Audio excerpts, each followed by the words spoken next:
Hello and welcome to the Retro Odyssey podcast. My name is Steven and I'm here with my co-host Matt. How's it going, Matt? Annabelle, thanks. How are you? I've been all right. It's been pretty busy here, going back to school and just working in general. But yeah, things are going pretty well over here. Oh, nice one. Yeah, we've finally got some of the nicer weather over here now. It's been a miserable winter, but it's finally starting to heat up quite a bit. But if it's this hot now, it is going to be a terrible summer. Yeah, I it is not going to be pleasant for my wife being pregnant in the beginning of summer. Yeah. But luckily the baby will be here before it gets really, really hot. Mm. But yeah, so what all have you been playing since we last talked? Pretty much. I've mostly just been playing Diplomatic Incident, the video game, aka Resident Evil 4 remake, in which the American president sends a buff white dude to Spain to kill a shitload of natives.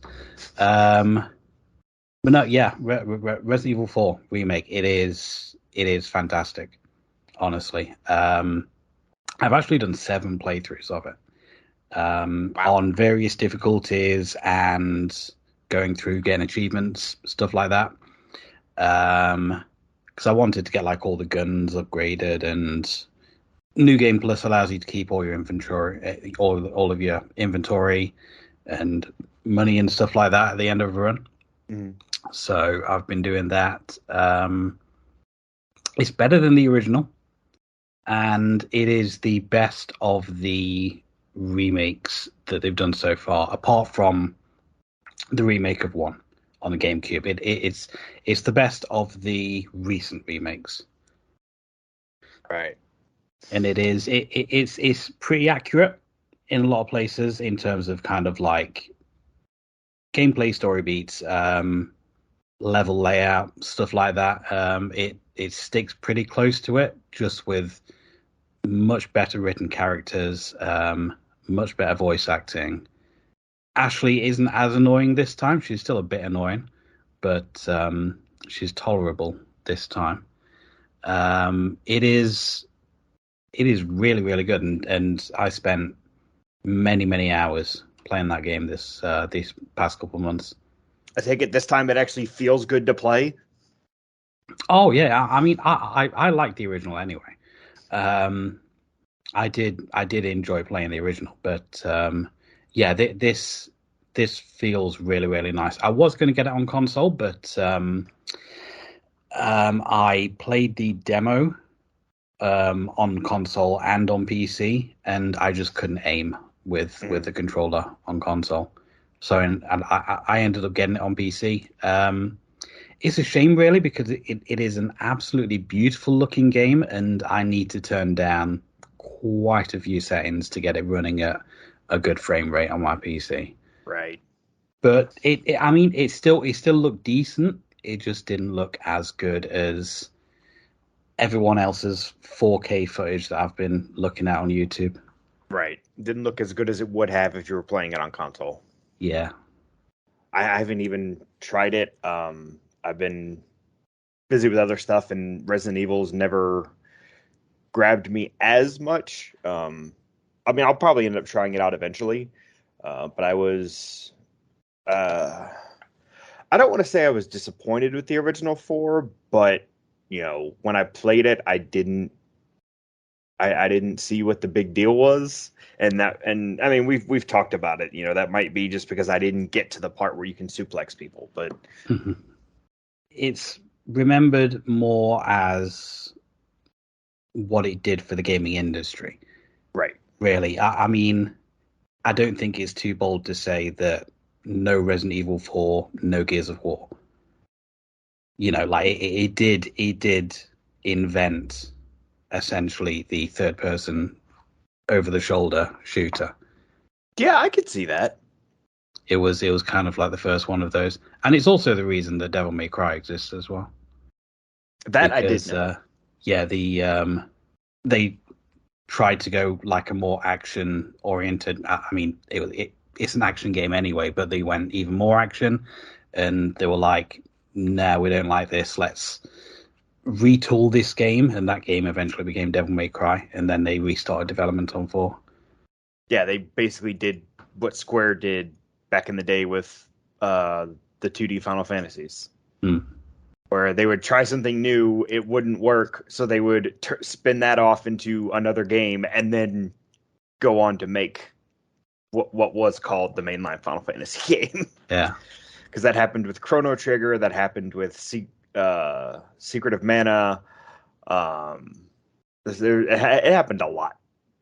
But yeah, I'm sure I'll get around to the Resident Evil games eventually. I did enjoy what I played of the first one, so and I know they're good games, so I'll get to them eventually. As far as me, I've mainly been playing Kingdom Hearts, and I'm just gonna say Kingdom Hearts because I've played at least a little bit of almost every game at this point. Um, I've got a news bit that I'll go into later, but I got the hankering to play Kingdom Hearts, so I went back and finished one that I had started and never finished. I'm working on another one that I again started and didn't finish, and then I started recording the original formats since there are some moderately significant differences between the original games and the final mixes that are on the HD collections. So I've got I've well, I could have ripped them from my discs and put them on my Steam Deck. So I'll say that's what I did. But yeah, I've been recording the original versions, so the PS2 of the first one, Game Boy of Chain of Memories, etc. Um, and that's been it's been an interesting experience because I'm playing them on Steam Deck, plugged into the TV. So I'm using my normal Steam Deck controller, which is the Amazon Luna controller for PS2 GBA DS. It's it's a weird experience, but it's you know it's definitely interesting going back to the original versions of these games and seeing how things looked back then, what content was and wasn't there.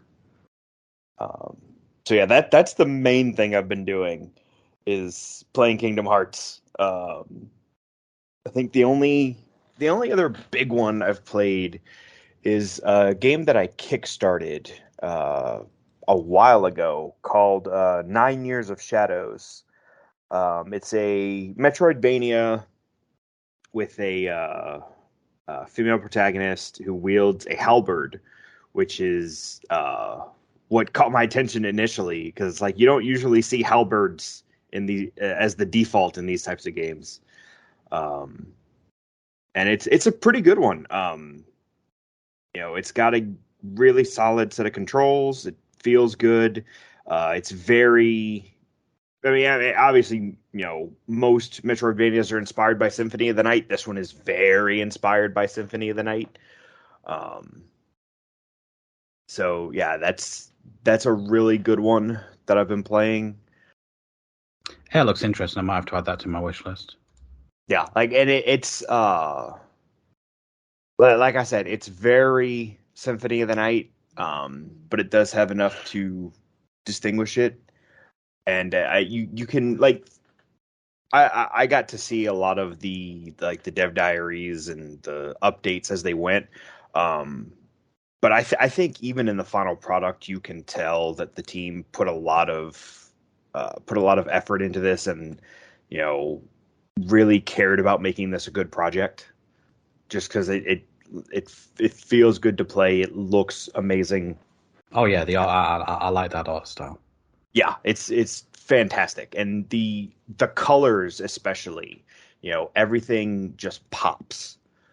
So yeah, that's one that I've been very happy with.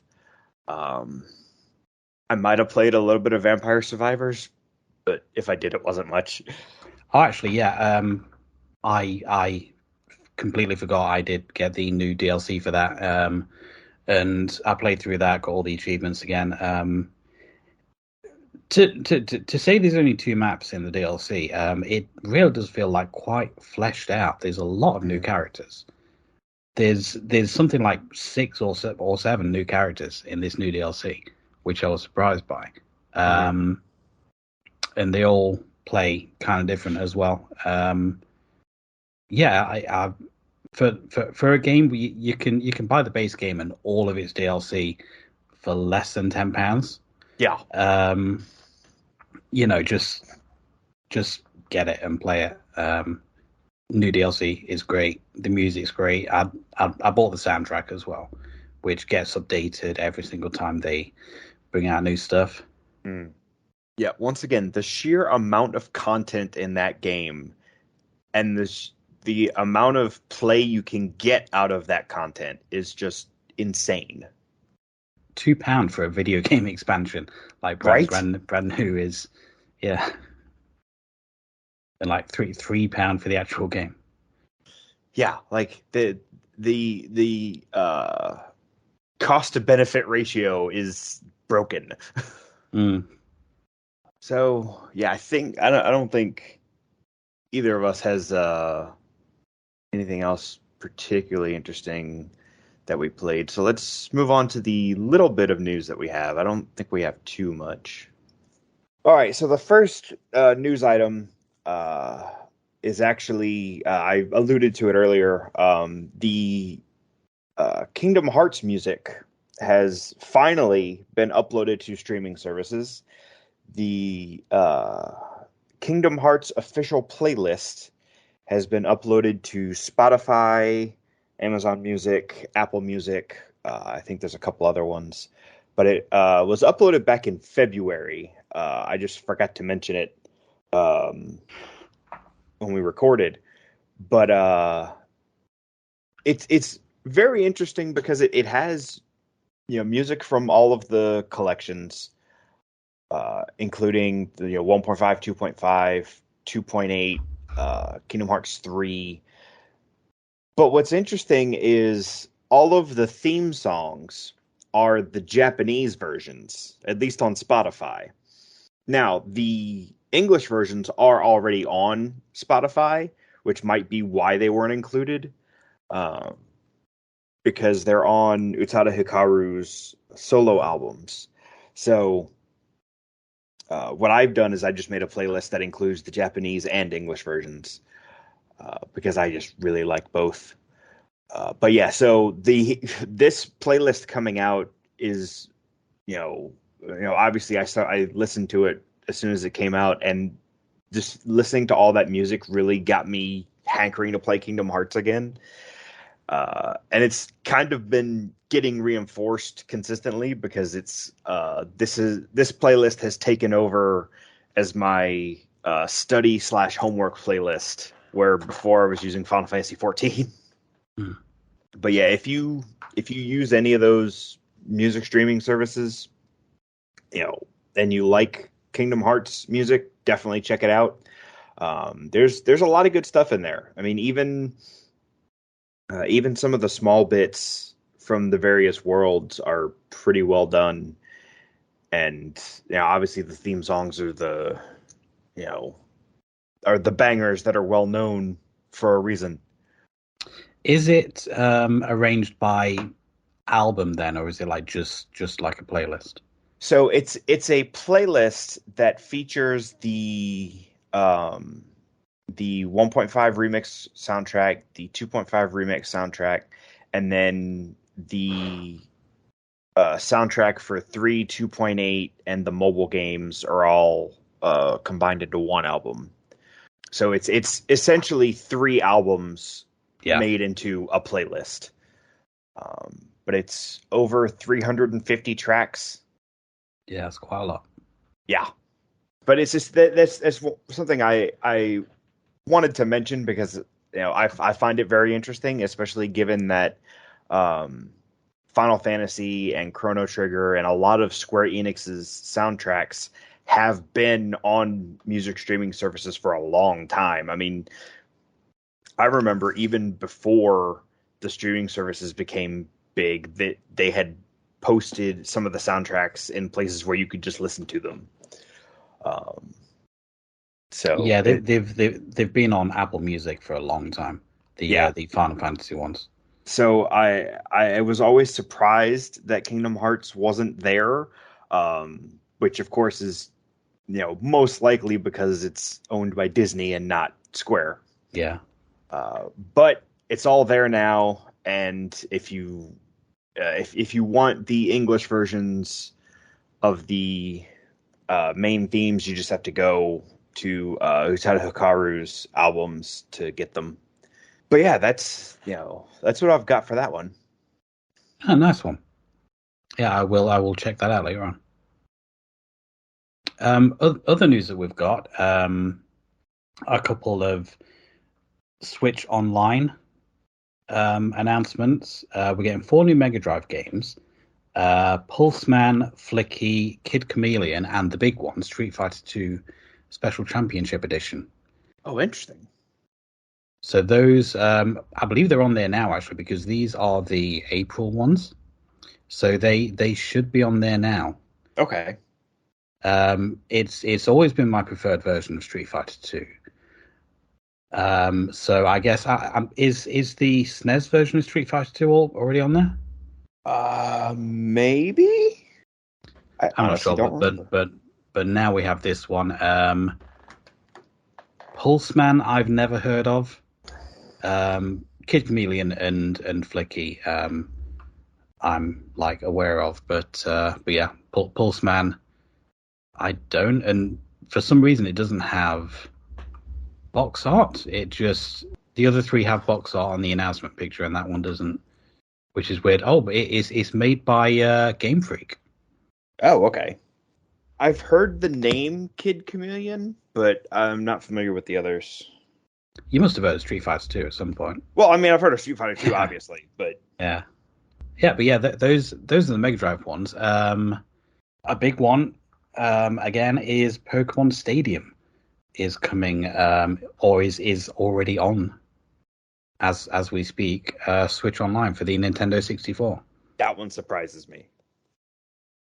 Like it was one thing for them to include Pokemon Puzzle League and Pokemon Puzzle Challenge on the eShop. I did not think we would get Stadium. I mean, this is one that I've never played. I mean, I'm not a big Pokemon fan anyway, but yeah, I don't really know what Stadium is. Okay, so Stadium was a game for the N64 where the entire point was putting the Pokemon combat system in 3D. Um, so you would have different tournaments you could enter, and you could either use rental Pokemon, or the big appeal was transferring your Pokemon from your Game Boy cartridges into the game, and using the Pokemon you've raised in your Game Boy games on the in 3D on the big screen.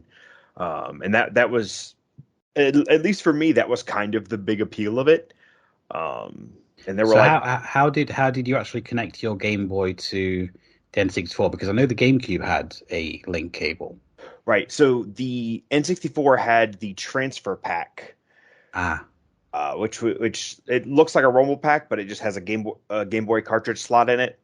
And like Pokemon Stadium was the main game it was used for. Like there were some other compatible games, but that was the main one that it was used for. Um, and like I said, there's different tournaments you could enter, different challenges. There was mini games, and you could even play your Game Boy game on through Stadium on the TV. oh, nice. And if you accomplish certain tasks within the game, you could get it at double or triple speed when playing it through that, which was very helpful for some of those older games.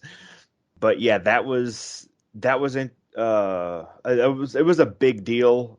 There was so the original Pokemon Stadium in Japan was actually never released outside of Japan because it was very limited. It was literally just Pokemon in 3D.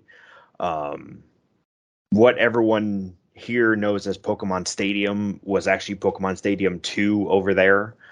And that includes all the Pokemon from the first generation and a more filled out list of content. And then Pokemon Stadium 2, as we know it, came out with Gold and Silver.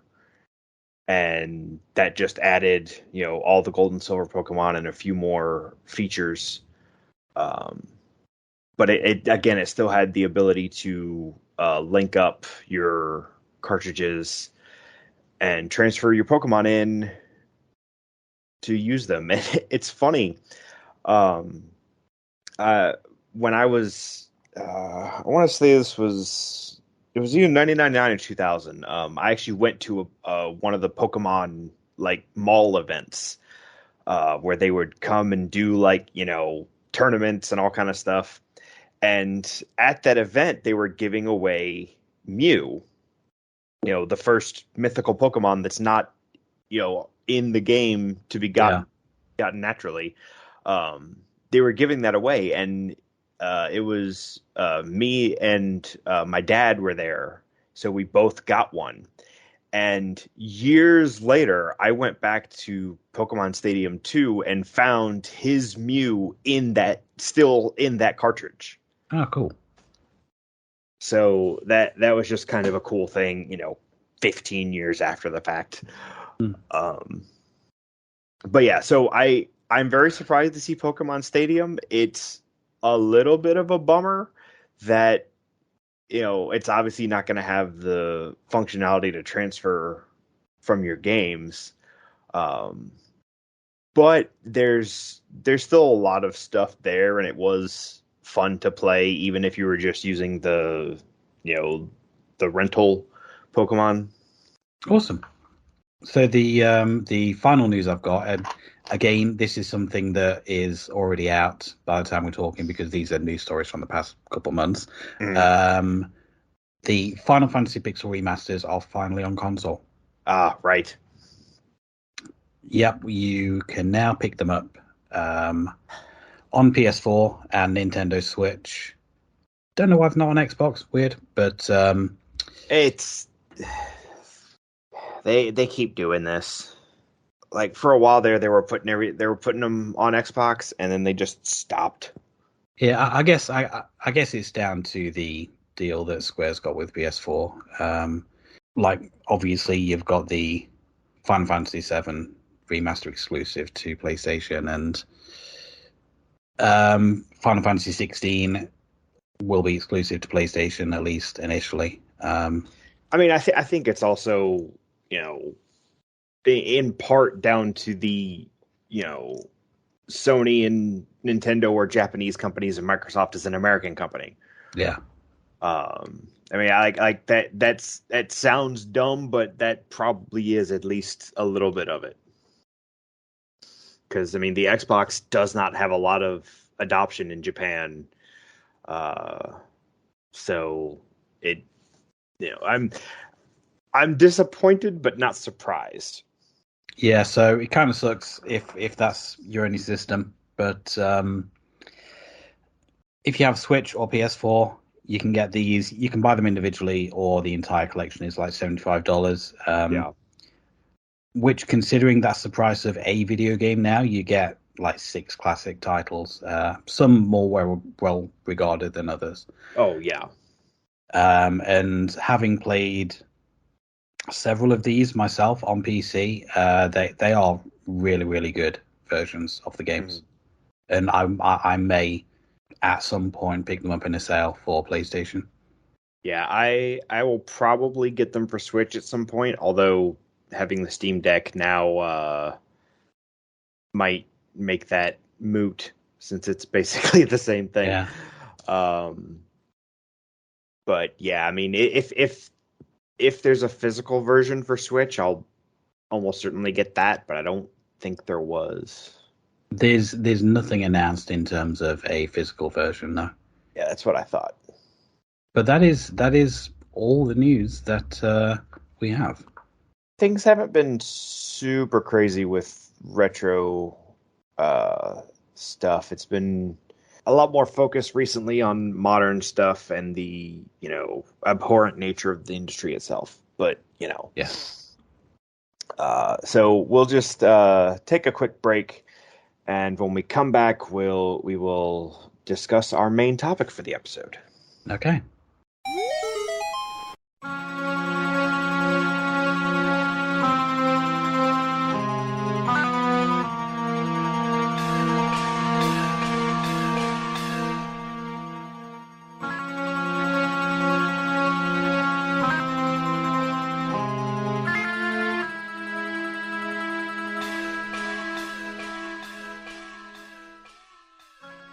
All right, so our topic for the episode is one that I've been looking forward to, and we've kind of touched on it a little bit here and there.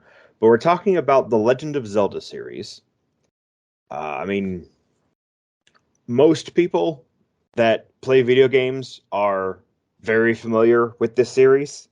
Even people that don't play video games at least know some things about the Legend of Zelda. Uh, I mean, obviously, it's one of Nintendo's flagship franchises. Released in 1986 originally for the NES, and kind of kickstarted. Uh, I don't want to say it started adventure games, but it was definitely a big boost to that kind of game being made. And most people know the story. Shigeru Miyamoto had an idea of making a game that was similar to some of his experiences exploring in the forests and caves and whatnot near his Did home. did did people often give him swords? That's the thing. So it actually mentions there's a couple articles that mention one of his most memorable experiences was his discovery of a cave entrance in the middle of the woods. After some hesitation, he apprehensively entered the cave and entered the depths with the aid of a lantern. Um, and it's like, so he was halfway there. Like I said, it started in 1986 and it has continued on and on until this month, May of 2023. Uh, the newest title, Legend of Zelda: Tears of the Kingdom, will be coming out, and this, is, as people that have been following it will know, this is the sequel to Breath of the Wild, one of the few direct sequels that we actually have gotten in this series. A lot of the Zelda series has been adventures with similar characters and themes that mostly stand alone. There's a few that are intended to be sequels. There's some that were intended to be that started as remaking a certain game on another system. I think one of the biggest things about it is there has been a baseline of quality for this series. Even the games that people complain about the most have some good elements and some good things about them.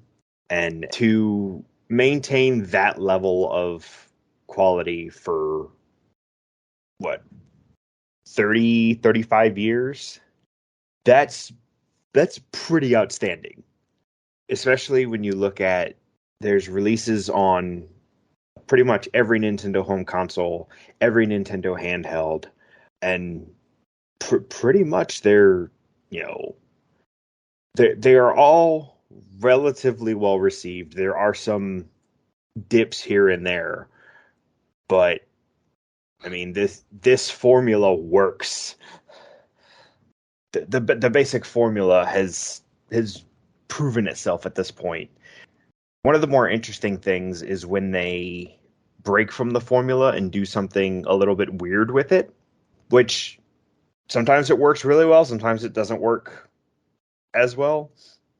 But that was actually one of the reason we picked the games we did for this episode, because we've talked about some of the more traditional games, because we talked about Ocarina of Time.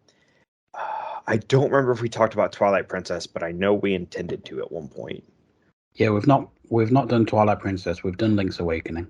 Oh, that's right. We did Link's Awakening, Link to the Past, and Ocarina of Time. Yeah. So we have largely covered the big, this is what Zelda is games. So for this one, we wanted to pick some that were a little, that were games that they took some chances, and they changed up the formula and did something. In my opinion, they did something more interesting. But before we do that, I just wanted to ask, what is your history with the series? Well, I've never been like a huge Zelda fan. Until we started doing this podcast, the only one that I'd actually played was Ocarina of Time, which I had on N64. I think I got it at the same time as I got my N64, and I did play that a hell of a lot. Never finished it, Mm-hmm. but I did really, really enjoy that game. Generally speaking, like I said, not really my favorite franchise. I tend to get really frustrated in the dungeons, which is kind of why when I got Breath of the Wild, I actually kind of preferred that style, because you've just got like the mini dungeons with the shrines, and obviously you've got the four kind of more traditional dungeons, but not really. Um, that was kind of like more my style. It was more puzzle stuff than combat stuff in the dungeons in that game. Well, and the puzzles are more contained. Yeah, yeah. It was more of kind of like a linear experience in the dungeons. Mm.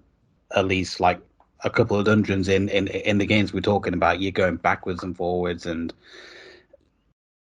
Link's Awakening is another example of some really, really frustrating dungeon design. That dungeon where you got to drop the thing down to different levels, and yeah, I really am not a fan of Zelda dungeons. I like the open world bits, but generally speaking, the dungeons not so much.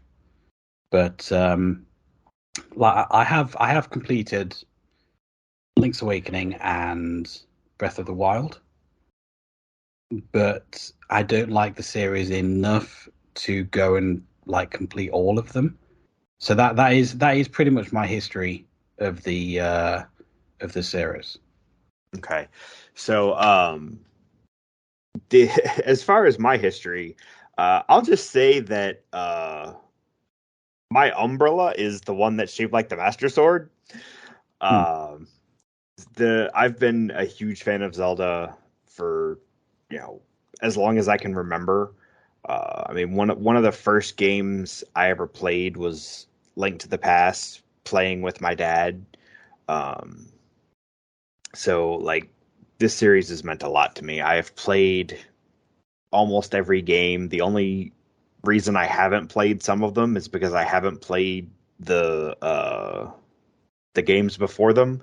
Like I haven't played Spirit Tracks, and I've never gotten around to Phantom Hourglass. But I've at least started almost every game, and I love these games. I love the puzzles. I enjoy the combat when it's done well. Um, but like I said, I also, because I've played so many of them and I've seen the prototypical Zelda so many times, I do tend to really appreciate when they break out and do something weird, like Breath of the Wild, like Link's Awakening, and then like the two games we're going to talk about. But yeah, I am a big ol' Zelda nerd. I have I actually, so somebody got me the Legend of Zelda Monopoly, and I was like, okay, sure, I'll just leave that in the shrink app because I don't like Monopoly. But I also tracked down the Legend of Zelda Yahtzee that they put out, which is basically just five different colored dice in a treasure chest. Um, Yeah, because I was going to say with Yahtzee, you can't really change the rules that much. It would just have to be an aesthetic thing. yeah, it's just cosmetics. Mm. Uh, but yeah, like I love Zelda. You know, I've been playing these games for, you know, almost 30 years now, and I'm looking forward to the new game. I don't think I'll be getting it right away. I'll probably have to wait a little while, but uh, yeah, I love this series. So I guess we'll just go ahead and get into the games. The first one we're going to talk about is Majora's Mask, specifically because this is, I won't say it's the first time they got weird, because Link's Awakening was a little weird. Um, but Majora's Mask was it was a big left turn for the series. Like it is really, really weird, like creepy weird. Mm-hmm. Like I mean, yeah, Link's Awakening was odd. Majora's Mask is scary. Yeah. Now, what's interesting is, you know, Majora's Mask is the direct sequel to Ocarina of Time. It was at the time, I think, only the second game. Well, I mean, I say at the time, it was all of what, number six, two, three, four. Yeah, it was number six. Um, but it's one of the few direct sequels. Um, but the development history is also interesting because they made Ocarina of Time and it was, you know, gangbusters. Um, and they, they then took a lot of the assets from Ocarina of Time, changed some of them around, and just made a new game out of them. And I think they finished it in 2 years when it took like four to make Ocarina of Time.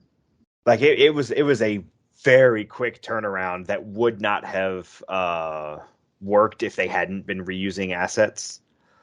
And plus, it's a much smaller world as well. Yes. So the premise of the game is at the end of at the end of Ocarina of Time, Link goes off. I don't remember if it's explicitly stated that he's looking for the fairy, but that's what everyone says. Um, but you know, he's off, you know, just exploring, and he ends up in a world called Termina, and he runs across this. I don't even know how to describe Skull Kid. Like, he's this weird puppet looking thing wearing a mask. Skull Kid changes Link into a little tree person and kicks him down a mine shaft, basically. Um, and then when he gets to the main area of the world, he finds out that the moon is going to crash into it in 3 days.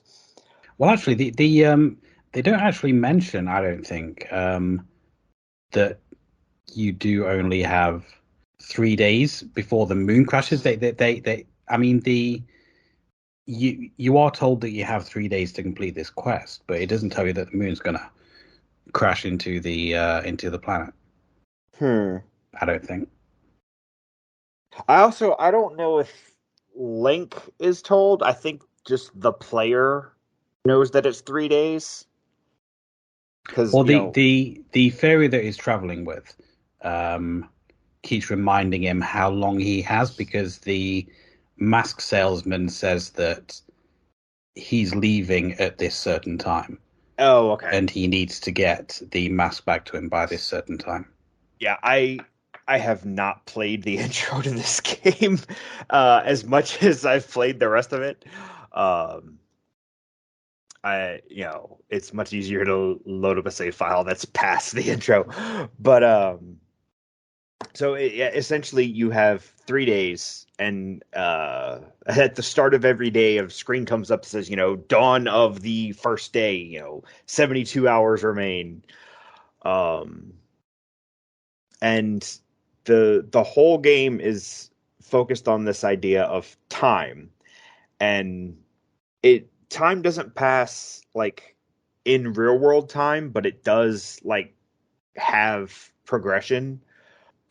And one of what I think is one of the most interesting things about the game is everyone in the game has a schedule. So, on this day at this time, these people will be in this place. And what you eventually find out when you first get to the end of the third day is that Zelda taught Link a song that could reverse time. So you play that song and go back to the beginning of the first day, and you essentially, Groundhog Day your way through this game. So it makes for a very interesting dynamic with the characters, because you get to see like you'll see something one time through. You'll see someone in a certain place and be like, well, what's going on here? But then they go through a door and you can't follow them. And you find out later on, when you have done certain objectives, how to, be allowed to enter that door. And there's a lot of interesting lore that goes with it. I mean, it's, most of it is informing you about stuff that either is going to or could happen in the game, but the way it's presented is really interesting. Like being told stories from NPCs to find out about the events that are happening is, it was kind of a cool thing for this. Yeah, it's definitely an interesting way of doing it. I think am I right in thinking that this is the first Zelda game that's actually had like a central hub? Uh, kind of. Yeah, because Ocarina of Time has Castle Town, but there's still some of that spread out idea from the first game in Ocarina of Time. I mean, Link to the Past takes place between two worlds, and you don't really have a, one place you go back to over and over again like this. That might be accurate, that this is the first one with a central hub that everything else comes out of. You do spend a lot more time in Clock Town in this game than you do in Castle Town in Ocarina. Yeah. Um, yeah, like I said, everything kind of branches out from Clock Town. It is kind of like, I mean, I ended up going through with a guide because there was so many different events with so many different people. I was having trouble keeping track. I know later on you do get a notebook. I did get that eventually, but even then, it doesn't give you like a huge amount of information. So I did start going through with a guide, which helped me quite a bit.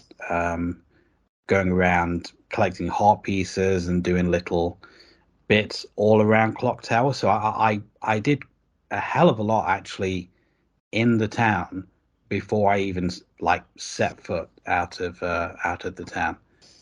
Like I spent a good few hours doing stuff in Clock Town. Yeah, and I mean, I will say that, when I first played this, I had the strategy guide, um, and I followed that much more than I did the in-game notebook, because the in-game notebook is useful for telling you when somebody will be somewhere, but it's like you said, it's the information isn't as specific or as useful as it could be. So yeah, it's much easier to go through with a guide. But I know I really like the approach, and one of the big ways that it deviated is most of the games are focused on the items.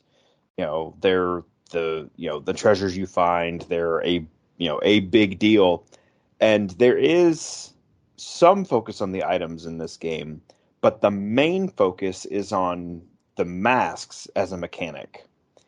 And there are 31 masks, I believe, maybe a couple more. And they range from actually changing Link into a different person all the way up to, well, I guess all the way down to just, doing something small like increasing your speed or, being being able to look inside mailboxes. Um, It adds quite a lot to the puzzle aspect, where you just have like all these masks for different situations, and I found the masks probably the most interesting part of the game. yeah, and obviously the transformation masks are, uh, a bigger deal, but even the regular masks, like the stone mask, is incredibly useful because it makes you invisible to just about everybody. And I don't know if you got far enough to get that. I don't think so. I think the last mask that I got was the Goron one.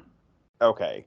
Um, so yeah, you get the stone mask later on that lets you just be invisible, which is highly useful. Hmm. Um, there's there's one mask that literally is just the reward at the end of an extremely long side quest. Um, the mask, okay, the mask does do something in one scene, but that's it. Um, but there's a mask to stay up all night and listen to stories. There's a mask that lets you lead animals around while playing the ocarina. Um, Oh yeah, so I did a side quest with that, getting chickens to follow me yeah, for a heart piece. Yeah. and then the transformation masks will change you into the different types of, I guess, sentient beings in Termina. I think there might be a few outside of those three, but the Deku Scrub, the Goron, and the Zora, and it's Deku Link can shoot bubbles and fly from Deku flowers. Goron Link is big and beefy, uh, can break rocks, roll around, and cannot swim. It dies immediately in water. And then the Zora Link is, a very good swimmer, has boomerangs on its arms. The three primary transformation masks they're very different. So you end up using them in a lot of different scenarios. Um, but I think one of the best things they do in this game is finding unique ways to use all the masks. There's one. There's one. I think it's just a piece of heart that you get, but you have to have the mask to get into the bar late at night, and you have to have all the transformation masks, and you basically go up and play music as each one of the different types of links to build a full song, and you get a heart piece out of that. There is a hell of a lot of variety that comes from these masks. Um, even if it is just like some small arbitrary things with some of the masks, some of the masks you're going to be using like most of the game, Yeah. like the bunny ears to move fast. Yes. That you're just probably going to have those on like all the time, pretty much. It definitely helps. But with the transformation masks though, the first time he takes off one of the transformation masks, he screams.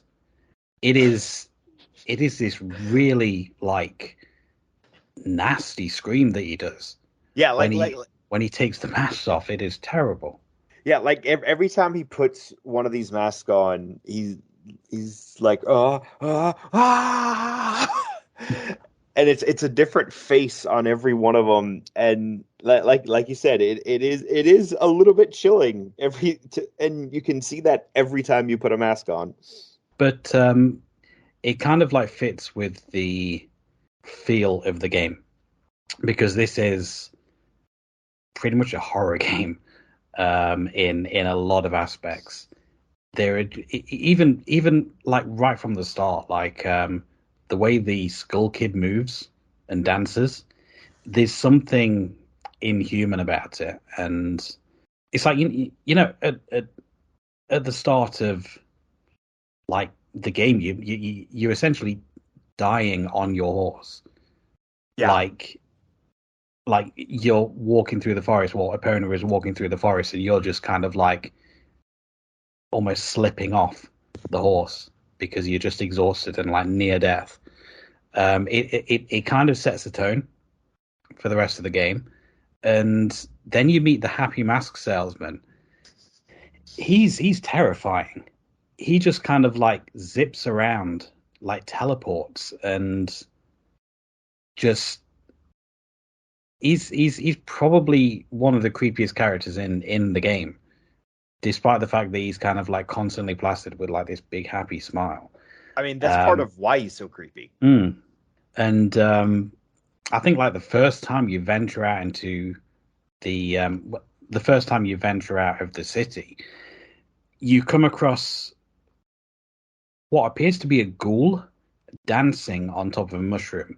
And the first thing he says to you is, "I am no longer among the living." Yeah, Um, it is just creepy all the way through. They really went hard on the creepy aspect of this game. yeah, and there is a lot of dealing with death in this game. It's why one of the big theories about this game is that it's essentially going through the stages of grief.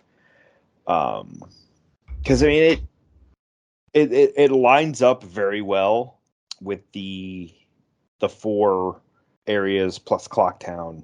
But yeah, there's a lot of creepiness in here. It also doesn't help that the Happy Mask Salesman has Mario's face. Like one of the masks on his bag is Mario. I didn't even notice that.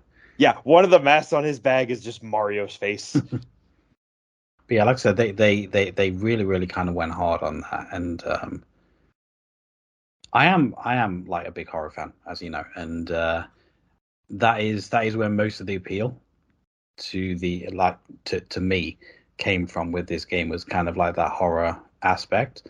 Mm. Um, because as I said earlier, I'm not that into kind of like Zelda dungeon kind of stuff.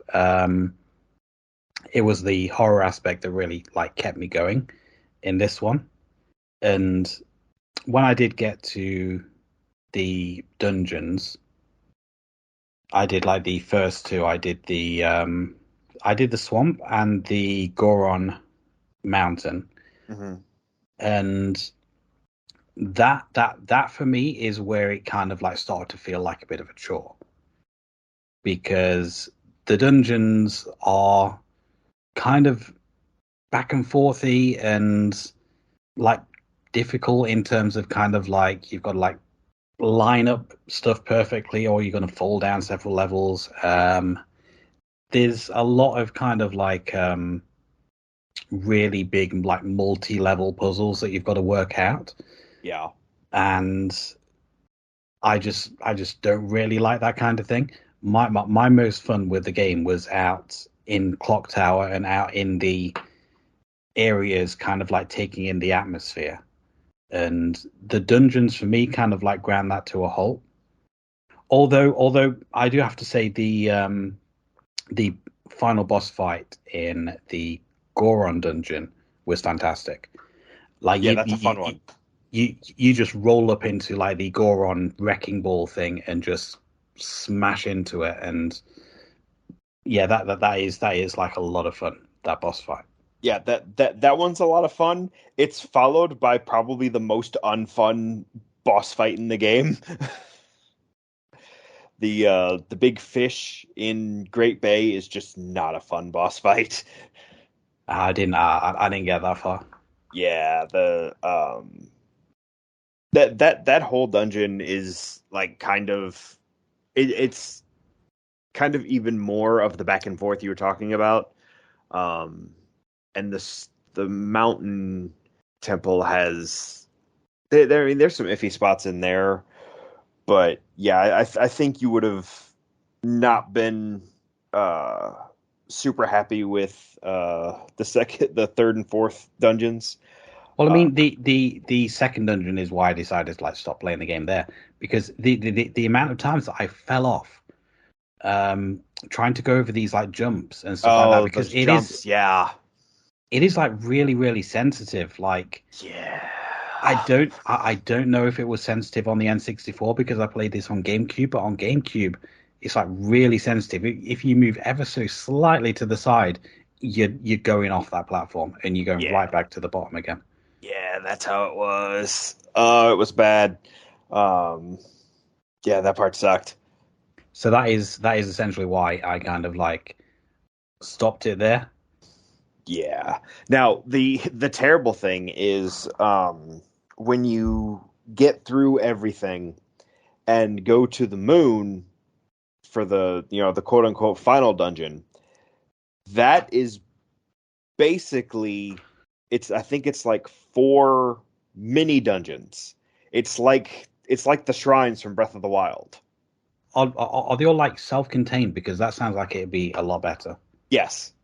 Like it's you basically do four mini dungeons and well, okay, you do the four mini dungeons and you end up doing them a couple of times each, but it's the well, okay, you only have to do them once, but basically I went and double checked my research. There are 24 masks in the game.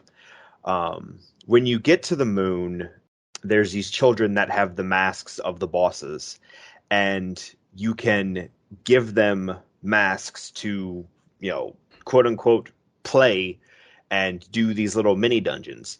If you have all of the other masks in the game and give them all to these children, not including the transformation masks, you get the final mask, which is the Fierce Deities mask, which is a much stronger version and makes the final fight much easier. So you've got these four mini dungeons that you end up doing, I think, two times each. But they're like the shrines in Breath of the Wild, but a little bit less than the shrines. So yeah, that's the terrible thing is from what you've said, that is much more up your alley, and it's at the end of the game. Yeah, that's a shame. Yeah. And there's also like there's a half dungeon in the fourth area that's kind of annoying. But it's there is some legitimate criticisms to be had. Um, but I think the one of the reasons, well, there's a number of reasons why this was so well received, but I think the fact that it was different and the fact that they tried something different and it worked. Like if they had if they had tried this horror themed game but done it poorly, I think been it would have been a very very different reception. Yeah, I mean they could have done the easy thing and made Ocarina of Time 2. Yeah. And it would have sold really well, probably been really well received. But the fact they actually took a risk and did something like this left field, um, I do have to kind of like commend them for that. Yeah, because if they had just made Ocarina of Time 2, it wouldn't be worth talking about nowadays. Mm. Because at this point, Twilight Princess exists, which is basically Ocarina of Time, but bigger and better. So, like, if they had just done another Ocarina of Time, it wouldn't be worth revisiting, all these years later. It wouldn't, like, it would have sold well. It wouldn't be as well remembered as Majora's Mask is. I also think that Majora's Mask was probably a lot of kids' first experience with horror. Um, but that's an entirely separate thing. I mean, this is kind of like nightmare fuel, Yeah. in terms of horror. One thing that kind of like stuck out to me that really kind of creeped me out. Obviously, the Skull Kid is kind of like a really creepy character, as is. But you get kind of like a flashback scene where you get to see what he looks like underneath the mask. Oh yeah, when you get to see his He is face, he is hideous. I he's mean, just I don't want to bully the Skull Kid, but he is hideous underneath that mask. he's a giant acorn with a face drawn on it. Yeah, it is.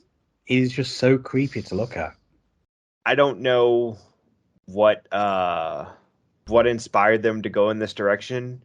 I believe Probably drugs. Probably a lot of drugs. I don't know, but I believe Eiji Aonuma was one of the main yeah, he was one of the leads on the creative team because I think this was before he took over the entire series. But yeah, like I mean, whatever inspired this, the game works, and there's a lot of there's a lot of strong emotional moments. And I mean, granted, some of them you have to really work for. Like there's one side quest that basically takes the entire 3 day cycle to do. Like you start the morning of the first day, and it doesn't end until that uh that last like 5 minute clock is ticking on the third day. So there's some stuff in this that you have to work for, but there's a lot of good moments and a lot of good character moments, which is surprising given how many of the characters are just like the models are reused from Ocarina of Time, but they're not the same characters. These characters are so much deeper than the Ocarina of Time characters. Oh yeah, they've all got individual quirks. You know, they've all got their own weird like backstory to them. That's one of the reasons I like this so much more than Ocarina of Time because this this world feels more fleshed out, largely because you spend more time in it going through over and over again, but the characters are much more developed and you get some of these stronger emotional moments that you don't get in a traditional Zelda game. I can definitely see that. Yeah, because I mean, even if you haven't finished it, you would have come across some of those emotional moments. There's a specific one that my mind has just blanked on that almost kind of like made me well up a little bit, but I don't actually remember what it was. Oh, I think it was to do with like the really old Goron. Um, Oh yeah, just the way like he moved and it just kind of like affected me a bit. Yeah, I think that's the one I'm thinking of. The really really old Goron when you like unfreeze him and he's kind of like even though he can't really do anything, he's out trying to like save the day, kind yeah, of. Even though he like physically can't. yeah. There's some hard hitting stuff in the Goron area. Um, Oh, I know exactly the one I'm thinking of. I mean, there is that as well, but when just before you get the Goron mask, you're talking to the ghost of the um, chief of the Gorons. Darmani. Yeah, and that is kind of like a really sad scene. Like he couldn't like protect his people, and he's kind of like asking you to do it. And yeah, it's yeah, that was quite emotionally affecting, that scene, I thought. The scene for getting the Zora mask, um, you basically come across a Zora that's washed up on the beach, and he like he talks to you for a bit, and then you just watch him die. Like there is some stuff in this game that is brutal. Um, but that's why it's so good. Why it's so fondly remembered. So I highly recommend people check this game out. At this point, I would suggest people check out either the 3DS version or the I believe it's on uh, Switch Online with the N64. Yeah, I mean, you would have to get a physical 3DS version now because obviously the store is shut down. Right. It's weird that it's not kind of like more readily available. Like I had to borrow this because it is a difficult game to get hold of. Well, and if we had done this a year ago, you could have paid, $10 and gotten it on the Wii U eShop. Mm. Okay. Majora's Mask is on the N64 Online. So if you have the Switch Online expansion pack, you can play this. You know, it's not free, but it's included in your subscription. Yeah. Um, Otherwise, I mean honestly, I'm honestly not sure what the cartridges run these days. I haven't I haven't had to worry about that in quite a long time. Because I know the GameCube one is kind of like rare as shit. Yeah, the GameCube one is kind of like a special thing that they did where it has The Legend of Zelda, Zelda 2, Ocarina of Time, and Majora's Mask.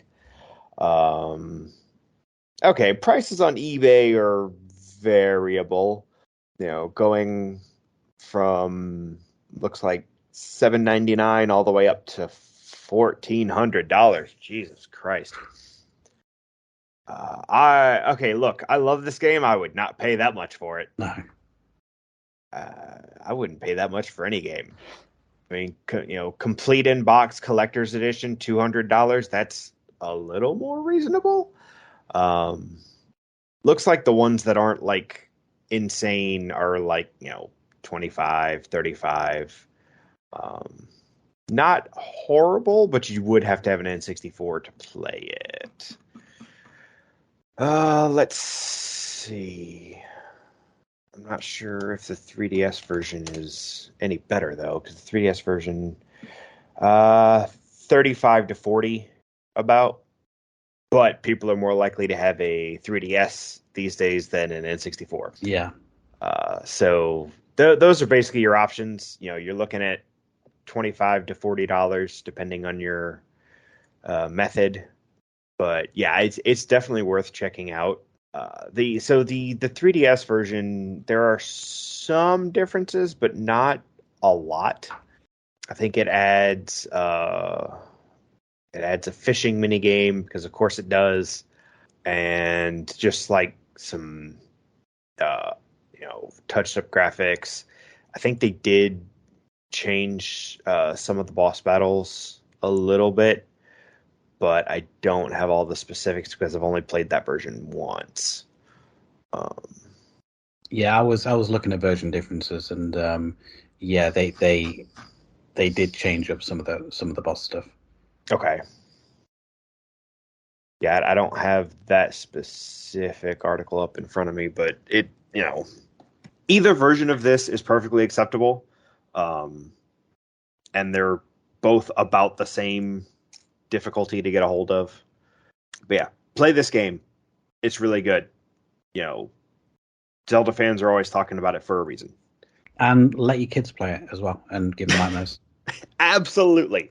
I played this game when I was it came out in 2000, so I probably would have been 10. But yeah, it's fine. But yeah, so that's all we've got for this one. So we'll take a quick break and come back with our second game. Okay.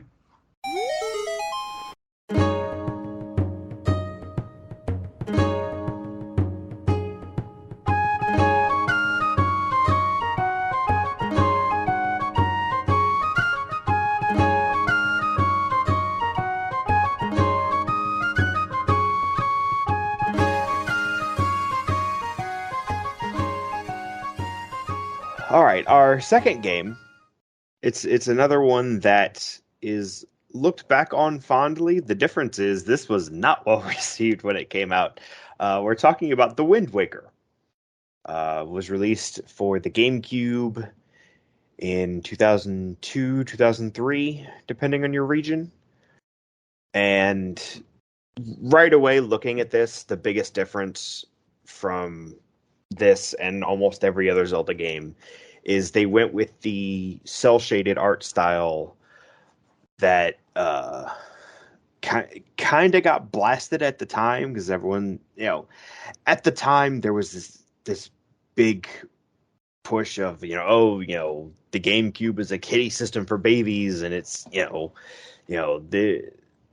there's no real games on the GameCube because it's all cartoony and crap.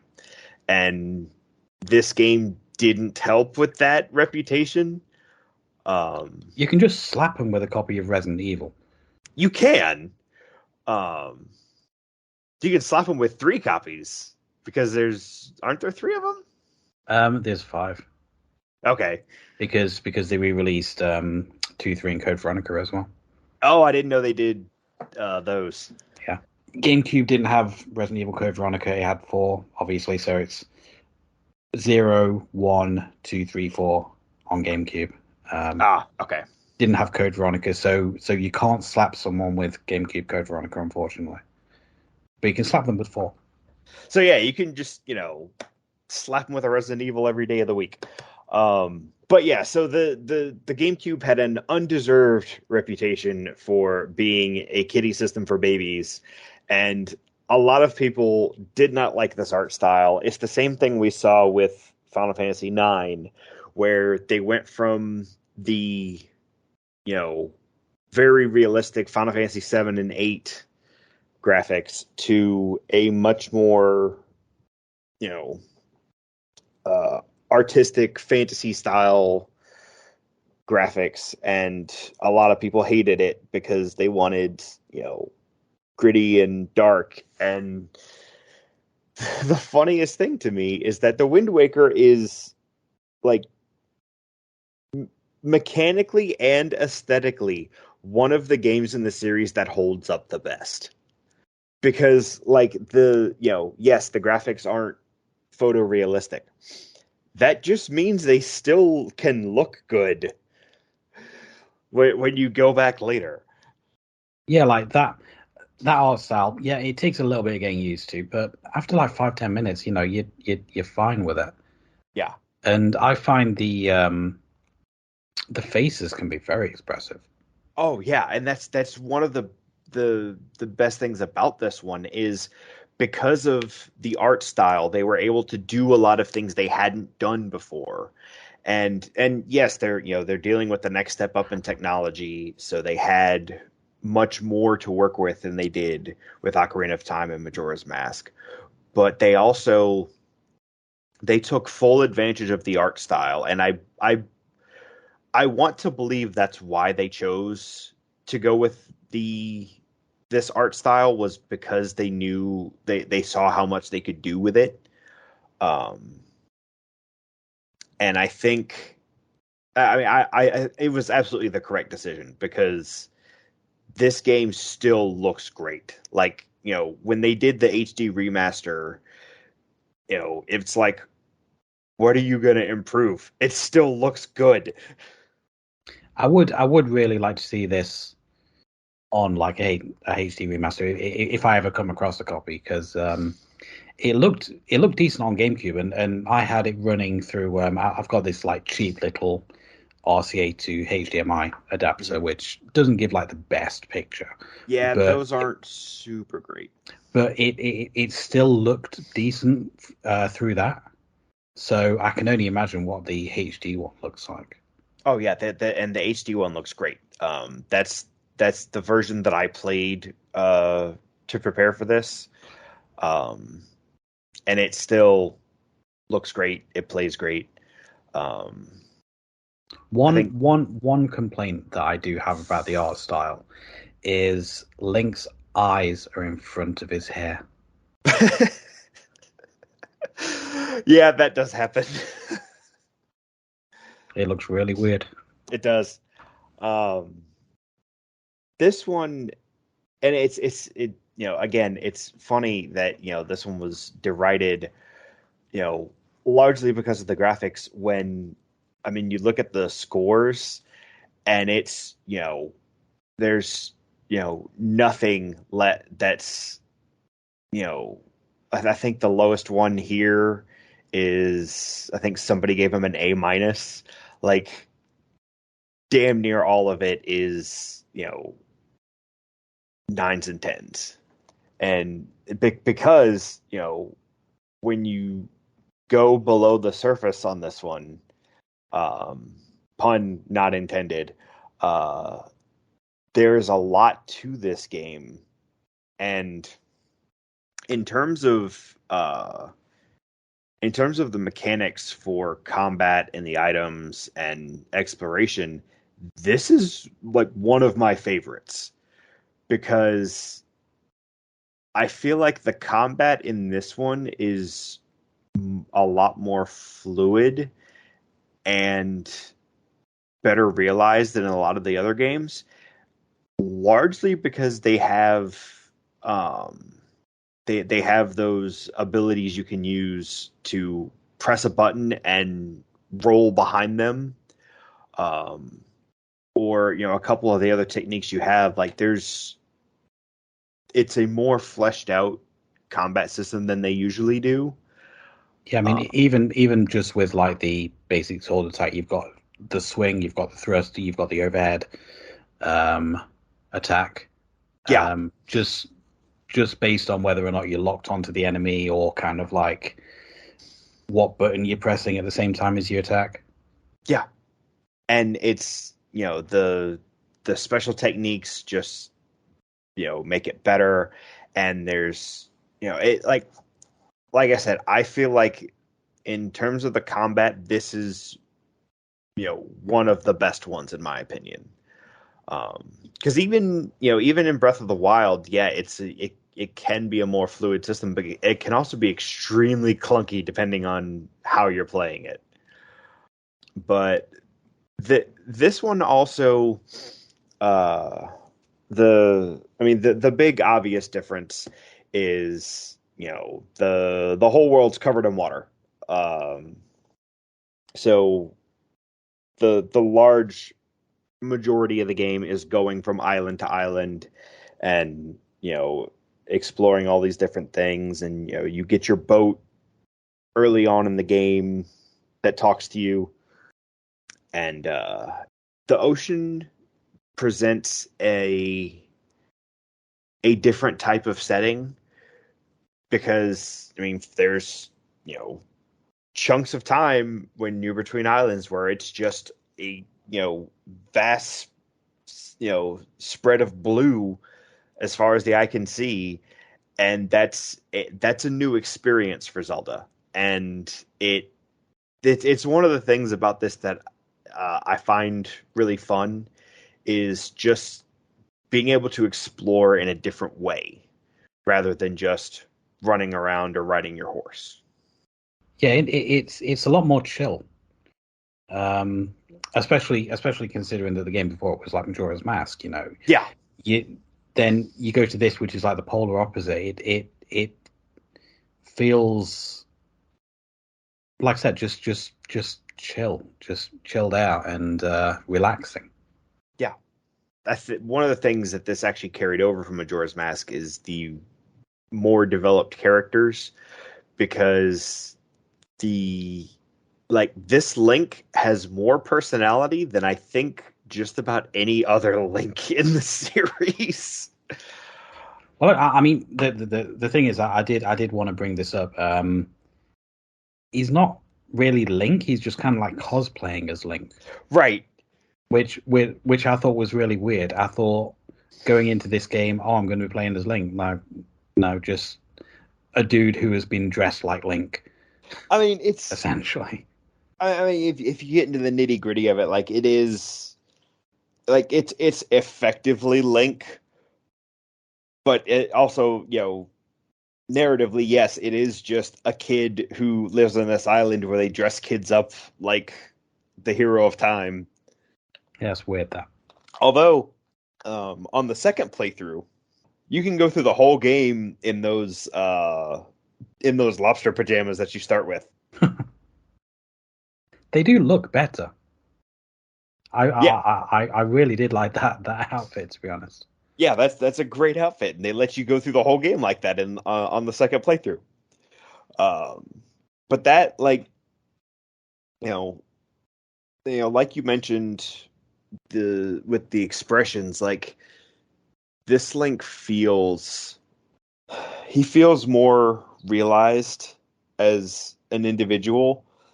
Like, as much as I like Twilight Princess, one of the legitimate criticisms is Link isn't, like, once you get past the first couple hours, Link isn't much of a character. He is a thing to forward the plot, whereas the characterizations in this tend to be pretty consistent throughout. And I think it does help kind of like get into the story as well. Like Breath of the Wild had a similar kind of thing where Link was given a lot of personality in like the cutscenes. Mhm. Um, you've got the things where it's kind of like protecting Zelda. He's chatting with his fish girlfriend, and it is nice to have those character moments rather than having him as kind of like a blank slate, like a lot of the games do. Yeah, and that's, that is, again, one of the things I liked about Breath of the Wild was the more cinematic narrative, and actually having Link have emotions other than, time to save the world again, I guess. Mm. But this one, basically the whole thing is, you know, Ganondorf, you know, is not willing to do research, so he just has this big bird kidnap every girl with slightly long ears, and Ganondorf will you know sort it out later. Oh, so is that why? I mean, at the end of the first dungeon, where you do actually get to see your sister in the cage, there's a character that kind of looks like Zelda. Yeah, Is that actually Zelda? I'm not. You might see. You might Because see. there's like three people in that cage. Yeah. So I don't know if she's in the cage. Uh, I think you actually meet Zelda before that. You just don't know that it's her. Ah, But so that's the whole thing, is Ganondorf is looking for Zelda, and rather than do the job properly and figure out who she is, he's just capturing every girl with long ears. But like that, even that like little bit of silliness, like the game starts as, oh crap, I gotta go save my sister. I mean, that's the first, what, 30 minutes of the game. yeah. And I actually thought that I would actually save her like that early on, and then it'd go on to something else. But then you just get kicked Yeah, you just to get the other side of the world, you and just it's get like nope. chucked. Yeah. You go through basically then the entire game to, well, not the entire game, but you go through the majority of the game to get back there and save your sister. Um, I think it's not long before the end that you do actually save her. But yeah, like there's, and I don't want to spoil some of the late game stuff, because there's actually some really good story stuff later on with this. But like, this one, you go to all these different islands and you actually make friends amongst uh, the different species. So instead of like Majora's Mask, turning into a certain person from these uh, races, you actually make a friend, Mm. and these friends are all musicians too. They all play a different instrument. But yeah, it's there's a lot of good stuff, and the like I said, the combat stays good pretty much throughout. It just gets expanded more as you go. This game, instead of a hook shot, it has the grappling hook, which uh, I mean there's merits to both, but I think for what this game was doing, it works well. Yeah, it Uh, does. I like how it tied into the boss fight. Underneath the dragon, that big worm thing. yeah, I like how it tied into that. yeah, like that. I think this game did a very good job of like not only making the items feel important, but making them like making their use make sense. Because I mean, there's games where you find the hook shot and it like aside from the mandatory puzzle uses, it's basically just however you want to use it. Whereas in this one, there's very specific things that each item is used for, and there's usually a narrative element to it, which I like. In terms of gameplay as a whole, I do find it a lot more smoother experience than Majora's Mask. Um, it is it is kind of like more user friendly than Majora's Mask is. I think that was quite deliberate. Oh, Um, almost certainly. and it's a lot more fun to play. Like as much as I preferred the atmosphere of Majora's Mask, this is a much more playable game.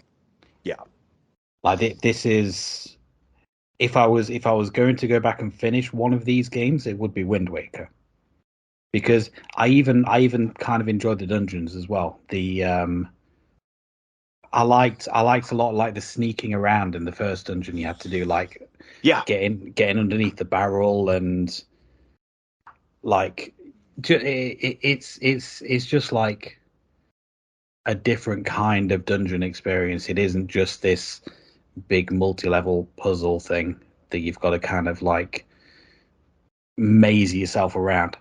Um, and yeah, I would say that I enjoyed this more than Majora's Mask, definitely.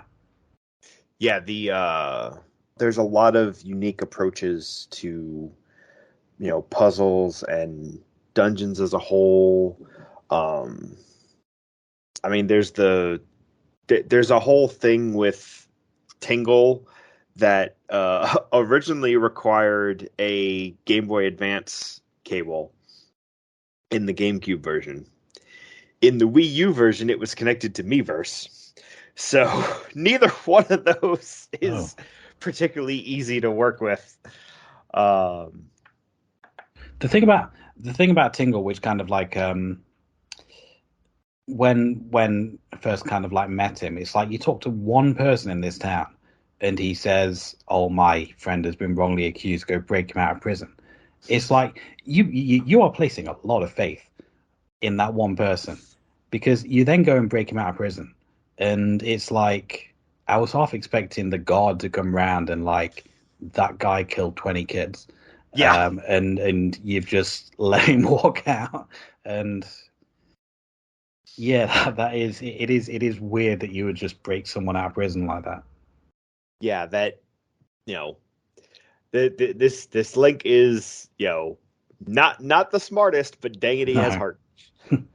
Um, I was under the impression that you could only play the HD version with the Wii U gamepad, but according to this, you can play with the Pro controller. I don't remember seeing an option to do that, but I might have just not found it. Let me see. So I'm assuming on the Wii U version, generally you would have kind of like maps and stuff on the actual screen, Yes. and then the rest of the game like on the TV. Yeah, so you can have like your maps and your items and stuff the uh on the touchscreen. Oh, it says Wii U Pro controller. Interesting. Huh.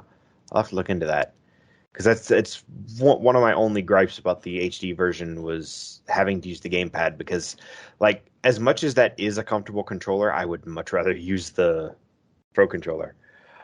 I'm assuming it just changes it back to how it worked on the GameCube, where you can just access the map. Yeah, Like while it was on screen for like most of the time, or you could turn it off with the D-pad, or you could go from like a yeah, world map to an area map. right. And that's and you know like we said, the gamepad just has the map and the inventory and Yeah, everything, constantly available. But yeah, I definitely think the HD version is. See, I don't want to say it's easier to get a hold of because it is on the Wii U, and people aren't guaranteed to have a Wii U. It actually may be more likely for people to have a GameCube. Um, but I definitely do recommend the Wii U version just because it does have some quality of life improvements, and it looks fantastic. the animations are fantastic as well. Yeah, Um, I remember like just going through that first dungeon when you were kind of like hiding underneath the barrel, and the what was it, the Lizalfos, was it, that was kind of like walking around trying to spot you. Just their animations of kind of like stalking around and like sniffing the air and stuff like that was like really really nice. yeah, And when Link is kind of like sidling on like a tight platform as well, just like his expression and that animation was like really cool. yeah. And if you ever look at his face while he's swimming, that's a pretty nice image too. Oh, I didn't look at his face while I was swimming. I definitely think people should try this game out. I think this is an incredible Zelda game, and I think it's by far one of the better ones. And if if someone isn't a big fan of the traditional Zelda formula, this is a nice break from that. Yeah, like I said, this is one that I would go back to. Yeah, I mean, because I would have to find a copy somewhere. I mean, I had to borrow this one, and he's going to want it back. right. But yeah, I would definitely go through and probably finish this one up. Yeah, and the nice thing about this one is either version is both playable and visually appealing. I'm seeing prices anywhere from, $38, $40, $60, just depending on where you go and what the prices are at. Don't know that I would pay 90. Oh, and it's worth mentioning as well, if you get it on GameCube, you also get, at least in the copy that I've got, Ocarina of Time and Ocarina of Time Master Quest on a second disc. Oh yeah, the bonus disc. Well, I mean, you'd be hard pressed to find a listing that's got them both together now. It'd Oh, be right. easier to just find the bonus disc by itself. Ah. Um, I was surprised Wind Waker included Ocarina of Time, and then you've also got that other disc which Ocarina is also on. yeah, The one that's also got Majora's Mask and Zelda 1 and 2. I know. I'm just jealous that y'all got that gold case for Wind Waker, which we did not, and I am not happy about that. Well, to be fair, the one I borrowed does have like a hole in it, So does so so. so I wouldn't be kind of like that jealous. It's kind of like a beat up case. Actually, I think my original GameCube case had some damage on it too until I moved it to. I think I put all of mine in yellow cases. But yeah, so on Amazon, you're looking at a a decent amount of money for either one of them, 60 or 70 minimum. eBay's got a little bit better prices. Yeah, you can get down to the 40s and 50s. Dang, somebody actually has the Zelda Wii U listed on eBay. That's nuts. Yeah, actually, there's also a version with a Ganondorf statue. Where was that? Did we get that? There's a version of the Wii U release that comes with a cool looking Ganondorf statue, but it's running for about 300 on all the listings I'm seeing. Oh, I see. Here's the Zelda Wind Waker with the bonus disc. Uh, Looking at this one's 250, this one's 170. Wow. So yeah, but that's the one case with both in it. Yeah, that's the one I'm talking about. Okay, because I'm used to the the collection being a completely separate case. Yeah, I've got both. Yeah. So the separate one has Zelda 1, 2, Ocarina, and Majora's Mask on it. Mm-hmm. And then the copy of Wind Waker that he lent me has the bonus disc in the same package with Ocarina and Ocarina Master Quest on it. Okay.